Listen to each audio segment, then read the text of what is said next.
Quotes from Leonardo da Vinci. Study without desire spoils the memory, and it retains nothing that it takes in.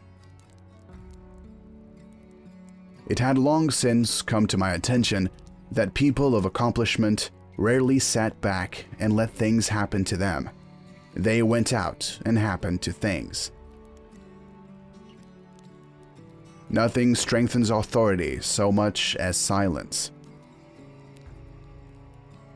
One can have no smaller or greater mastery than mastery of oneself. The noblest pleasure is the joy of understanding. If you are alone, you belong entirely to yourself. If you are accompanied by even one companion, you belong only half to yourself, or even less in proportion to the thoughtlessness of his conduct. And if you have more than one companion, you will fall more deeply into the same plight. As a well-spent day brings happy sleep, so life well used brings happy death. I love those who can smile in trouble, who can gather strength from distress, and grow brave by reflection. 'Tis the business of little minds to shrink, but they whose heart is firm, and whose conscience approves their conduct, will pursue their principles unto death. The greatest deception men suffer is from their own opinions.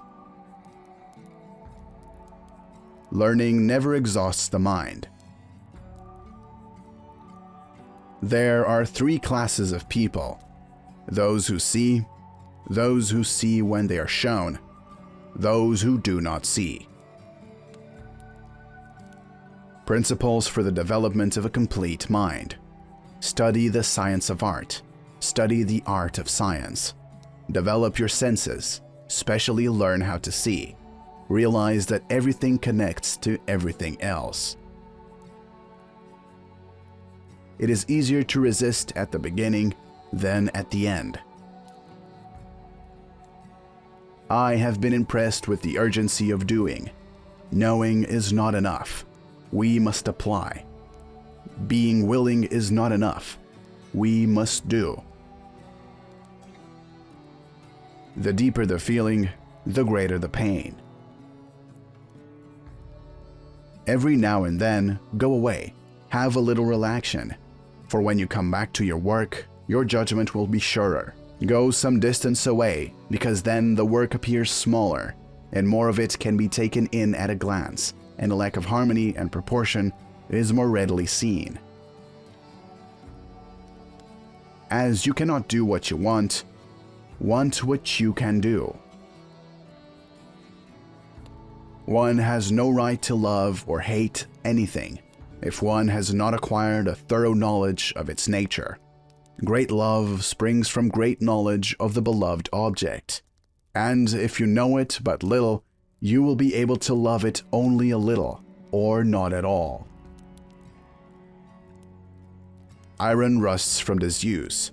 Stagnant water loses its purity, and in cold weather becomes frozen. Even so does inaction snap the vigors of the mind. An average human looks without seeing, listens without hearing, touches without feeling, eats without tasting, moves without physical awareness, inhales without awareness of odor or fragrance, and talks without thinking. Time stays long enough for those who use it. All our knowledge has its origin in our perceptions. Patience serves as a protection against wrongs, as clothes do against cold. For if you put on more clothes as the cold increases, it will have no power to hurt you. So, in like manner, you must grow in patience when you meet with great wrongs, and they will then be powerless to vex your mind. I awoke only to find that the rest of the world was still asleep. He who loves practice without theory is like the sailor who boards ship without rudder and compass, and never knows where he may cast.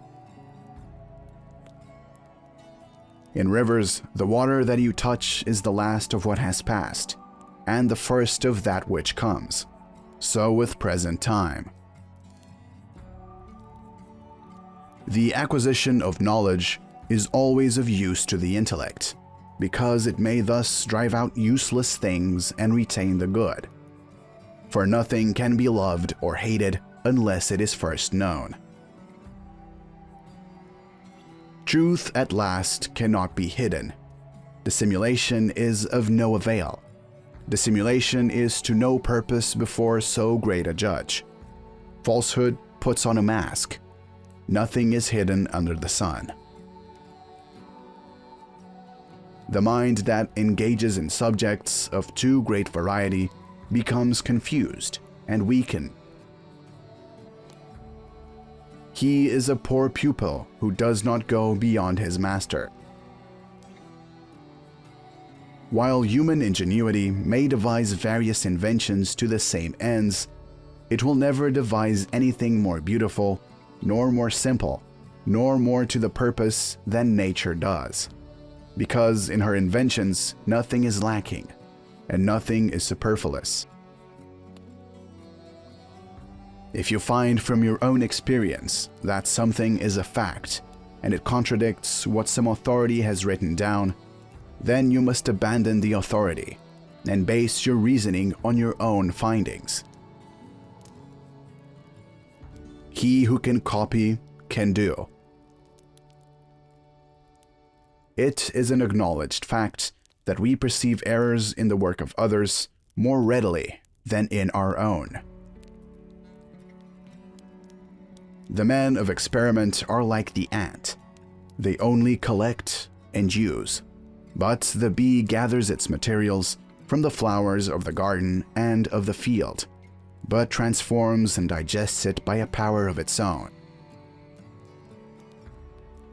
The painter who draws merely by practice and by eye, without any reason, is like a mirror which copies everything placed in front of it, without being conscious of their existence. It is as great an error to speak well of a worthless man as to speak ill of a good man.